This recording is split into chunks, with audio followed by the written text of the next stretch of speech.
want to say anything before? No. So basically, I didn't know what was going on until Monique filled me in the other day, and it's very disappointing, and it's a shame that people will put stuff out without fact checking. And I have my parents, close friends and family reaching out to me, and they're upset. They want to know what's going on, and a lot of them didn't even know what we were going through or whatever. So we just want to set the record straight, let everybody know the truth, and tell our story. People are telling our story for us, and it's not even it's not factual. A lot of the stuff is way left field. So we were kind of ambushed by this as well.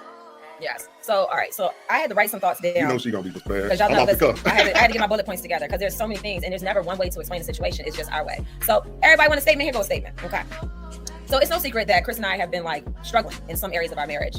Anybody who watched Love and Marriage DC last year, y'all saw the argument. Y'all saw all of that was going on. It was just lots of confusion. It was crazy building up to that 10-year mark of our marriage. And when you've been married that long and you have things that you're just like, listen, I feel like this has been unmet, or I've been unheard, and it's been the same thing. You start to get frustrated, and it's just like, oh my God, is this how life is going to be? I can't take it anymore. So what y'all saw on Love and Marriage DC last season, the first season, it was like my cry for help. It was like, I've been saying the same things and he's not hearing me, and I've just had it up to here. So y'all witnessed it even on RHOP, certain things that I was bothered by or certain things that we had issues with. Y'all saw the same thing on RHOP. One thing about Chris and I is that we've never been afraid to be vulnerable with you all about our marriage. We have been 100%. I've been real to the point of I'm putting myself out there knowing I'm going to be judged, but I'm a real person. And this is how I'm navigating my life, my marriage, or whatever. Without any care or shame in the world, I'm giving y'all 100% me. And y'all know that every single time, right? So we've done a great job at being very transparent and honest with everyone that has either followed us on social media or watched us on the show, on either show. The fact that people are praising a rumor of divorce or a possible dissolution of a marriage after all of the divorces that have been popping up lately that were actually legally filed and everything else. That's sad that people were praising that. There were people out there that were just excited about it, and then you have a lot of people who love and support Chris and I and our family who were just devastated. Without further explanation, everyone knows when you say the word separation, that insinuates the road to divorce, right? Are Chris and I getting a divorce? No, we're not getting a divorce. Are Chris and I going our separate ways, as People Magazine love to state? Monique Samuels and Chris Samuels are going their separate ways. Absolutely not. Nobody ever said that, okay? Have we filed a legal separation? No. Have we filed for divorce? No. Is there any document that proves of any divorce filings? No. Have we separated to the extent of breaking up? No. So let me just tell y'all about what was going on as we prepared for season 2 of Love and Marriage DC. So what we were planning to showcase this season on the show was that Chris and I were going through a process, and the process that we were going through was in order to fix our marriage by working on our personal issues. We wanted to take a step back and focus on ourselves. If I'm not good for him or my children. If he's not good for himself, me, or the children. So we wanted to take a step back, right? So at the end of the day, if I have some trauma that's undealt with, whether it's involving Chris or not, and vice versa, if we don't deal with it, how is that going to allow our marriage to survive, right? So we have multiple homes. We decided that we would spend some nights apart so we can give each other space. While we're on our counseling journeys, he's in counseling, I'm in counseling, we're focusing on ourselves. Y'all be seeing me posting about my praying and my meditating and everything else. We've been eating right. We've been actually communicating a lot better than we have in a very long time. So we wanted to focus on just our children, being great parents for them, which actually allowed us to be way more present with them because it took the pressure of us fix the marriage. We said, you know what, we're going back to the basics. Let's go back to the basics, right? So we're most definitely still together. We haven't given up on our marriage, and we didn't break up, and we're not looking to divorce. So we're simply trying to be better. So we basically said, screw all the fussing and fighting. Let's go back to the beginning, fix ourselves on an individual level, self-love, all of that good stuff. Then work on our friendship so we can reestablish that. And then focus on what we both want for our marriage. So we've been talking at each other for so long that we needed a change that would work for us. Okay. So what we're doing wasn't a great example for our children. We're looking at our kids. We're going through, sometimes we're barely, right? We're barely affectionate. We were not connecting like we should be and how we used to. And we're we don't want our children to look at this and think this is how love and marriage is supposed to be. Right. So this allowed us a chance to rediscover who we were and give each other space while doing that. We explained this, everything that we're telling y'all right now. Chris looks football serious. I just thought that was hilarious. It was the funny thing about it is through this whole process of what's been going on the last day or so, we kind of laughing at it. Seriously. Yeah, really, it's not even phasing like that. Yes. So everything that we're telling y'all right now is exactly what we told production, is exactly what we told cast. It's the same conversation that I had even with Ashley, because a lot of people are trying to throw Ashley under the bus. Ashley is innocent, leave her alone. She did not start this stuff. People Magazine got a call from some woman and took it and ran with it. So we'll get to that in a second. So we explained all of this to production cast. We haven't even really told a lot of our close friends. We just were this is what we're going through right now. I haven't even told my parents, and now people are calling my parents all concerned, telling them that we're getting divorced. Right. So they didn't even allow us an opportunity to even put it on the show to get it out there to let y'all see what we're going through, right? So we haven't even given an opportunity to start filming. We literally haven't even filmed yet, right? So of course we're going to have these conversations because we're about to film a reality TV show, and we weren't shying away from the fact that, look, we're trying to figure this out. You know, we're trying to figure this out and make sure that if we move forward, it's going to be in the right direction, right? But no decisions have been made. So honestly, everything that we're going through is nothing different from any other married couple. I've heard married couples who like break up, then get back together, who like literally will pack up and go away for a week and then come back.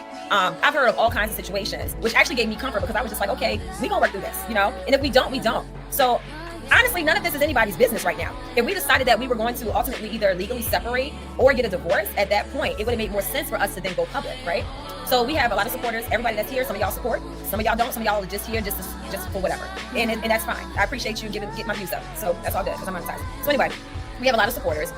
Do you really think that something this major, we would allow somebody else to speak for us? We would be giving a statement. We would be telling you, and I would be giving an exclusive on my own darn platform, not somebody else's.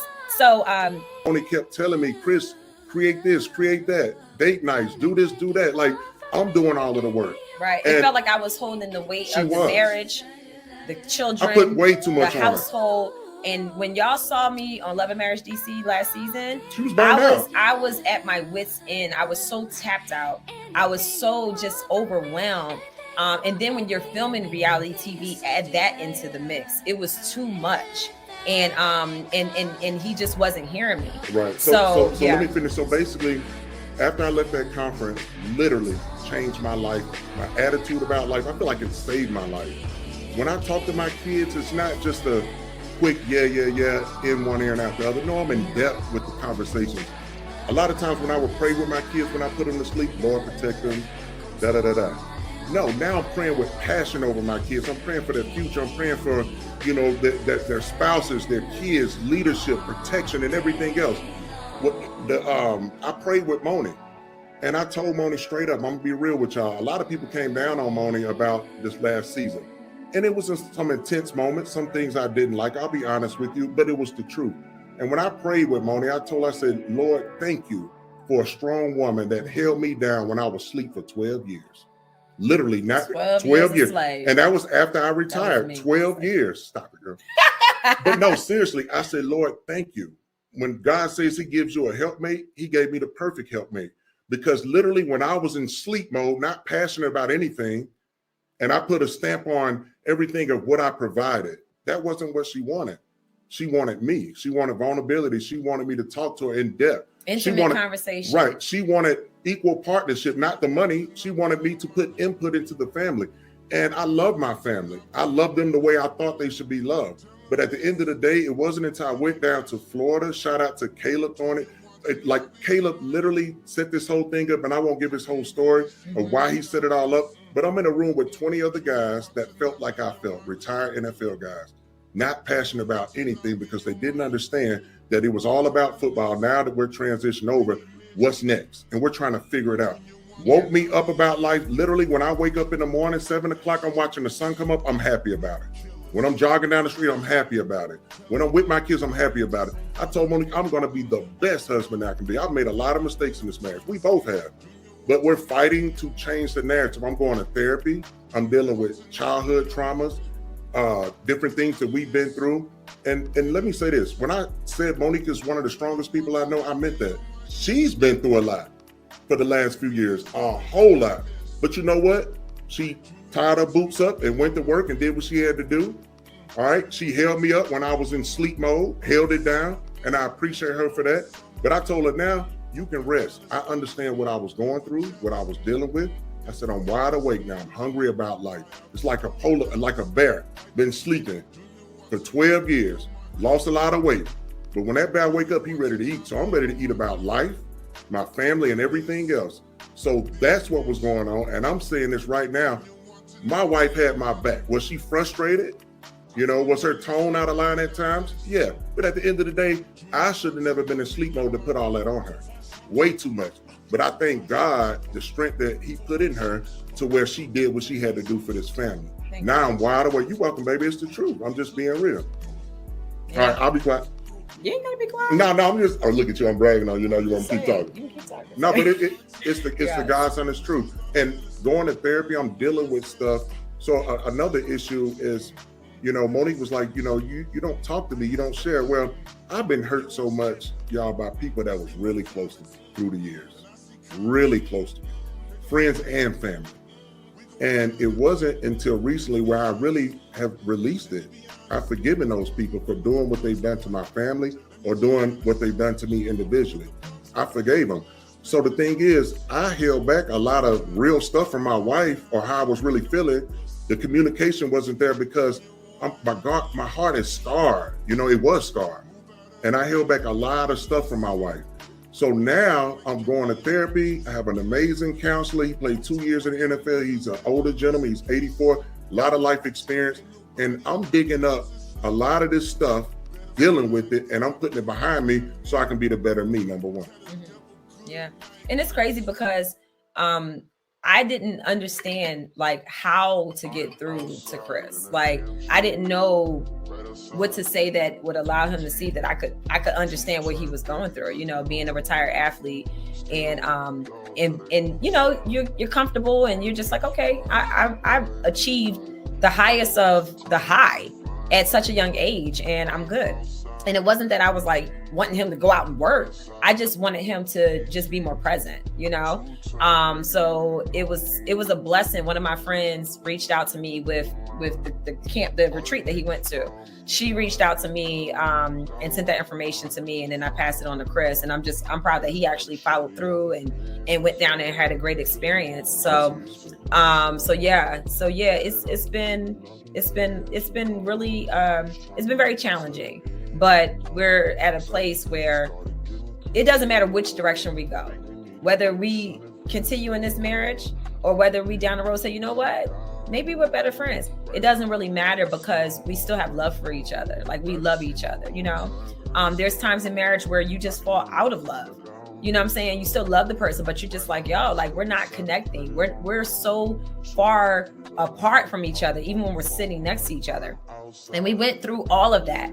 And we were going back and forth in our minds, like, is this gonna work? But I honestly feel like that's not just us. That's every married couple. It's just not a lot of couples that will talk about it. And that's what we were hoping to show as we were navigating how we are in our marriage now versus a few months ago. We were just trying to show like, this is what we're dealing with. So I know people were still asking about Ashley. So no, Ashley didn't tell any lie. Like she said based off of what she believed, based off of what our conversation actually was. And let me also say this. People were trying to say that some people were trying to say that the article that was written was because of Ashley Darby, based off of what she said at BravoCon. That's not true. I looked at the whole timeline. And Ashley was on stage and she never once mentioned our marriage. She never once. She said, I met up with Monique for lunch. And she's going through her own life challenges, I believe, something like that, she said. Later on, when all of this stuff started happening, Ashley texted me and was like, I just want you to know, I never said anything about your marriage. She was like, I was at BravoCon at a panel. She explained it to me. And she said, so I don't know where all of this is coming from. I just want you to know that it wasn't me. And I believed her. And I said, you know what, Ashley, don't even worry about it. I said, just whatever. I'm not even tripping. So when she went on Watch What Happens Live, don't take me verbatim because I didn't watch it. I'm just going off of what I was told.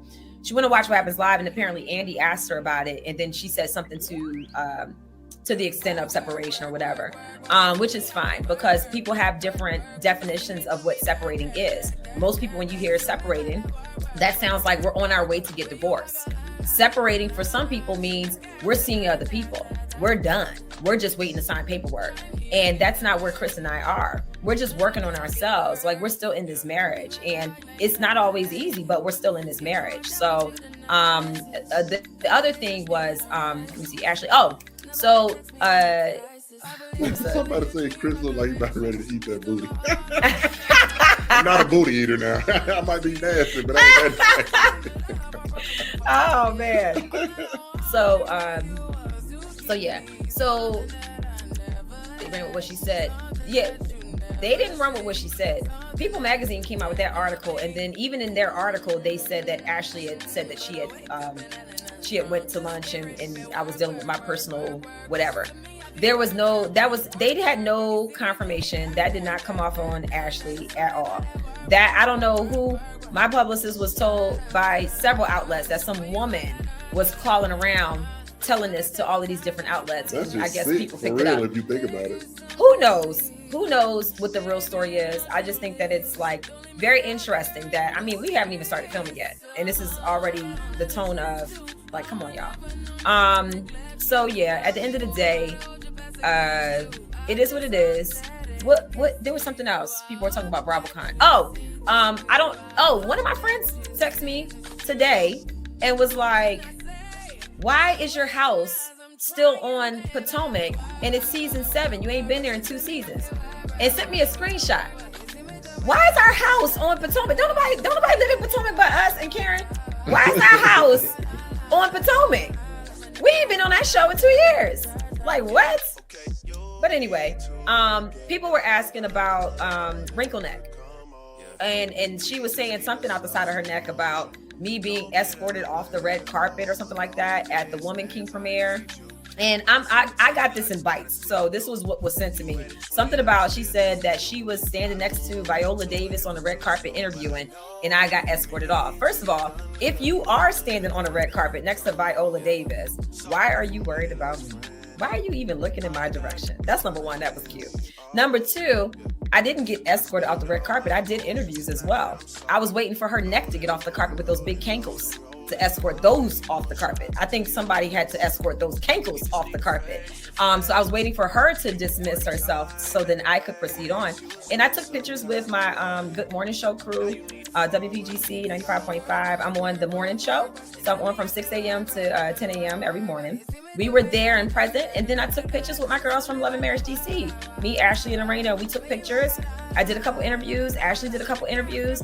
And then we went in to the theater and we were waiting for seats because it was like really packed. And Wrinkle Neck didn't even stay for the movie. She left. So she came there, got on the red carpet and did whatever she did, stunk up the whole place with them cankles, and then didn't even stay for the movie. You know what I'm saying? It's crazy. But anyway, I stayed for the movie. The place was overpacked. I ain't too proud to wait for a seat. So I waited for them to bring chairs out and I sat and I watched that movie and it was amazing. I'm glad I was able to be there. I'm glad I was invited.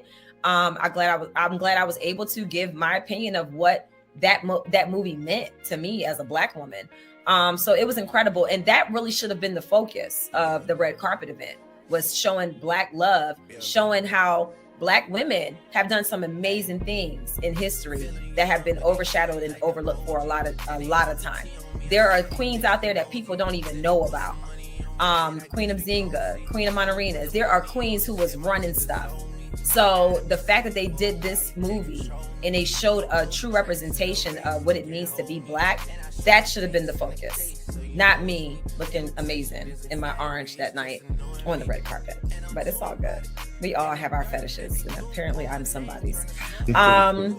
So what was the other thing y'all was asking me about? Let's see.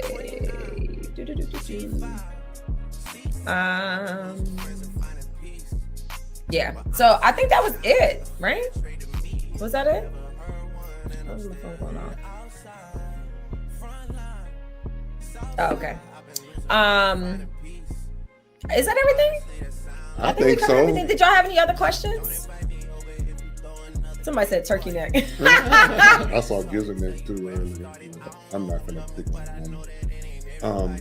No, so hopefully that answers y'all questions. It's a shame that we have to address y'all like this, but at the end of the day, we want to tell the truth and be real about it. But it really was a headache, but we've been through so much to where it made us tougher. So dealing with this, we laughed at it. But unfortunately, my parents and close friends and family members, they had no clue we were navigating the way we were navigating. And now all of a sudden, bam, they're getting a divorce. How unfair is that to us? We have kids. Thank God that they're homeschooled. Because what if their friends start picking on them and start making light of this if they were in school? Or even just mentioning it. Because we're protecting our kids. My daughter goes to dance and a lot of times her friends at dance, they're always talking to my daughter about how their parent watches the show or, so anything could have been said. And Christopher it's goes just to boxing. right. It's really unfair. My phone has been blowing up. Chris's phone has been blowing up. Family, friends, like, wait, what is going on? Right. Please tell me this isn't true. What's happening? And we're having to like respond and just say, no, it's not true. Just calm down, you know. And it's just like, wow, you know, like all over what? Because a woman called and told y'all something, and then y'all didn't even. There's literally nothing to go off of. How do you make a statement? No saying, paperwork or nothing. Nothing. You have nothing to go off of. Whoever told them that, they need to go handle that. Their source is not credible, and now People Magazine is not credible.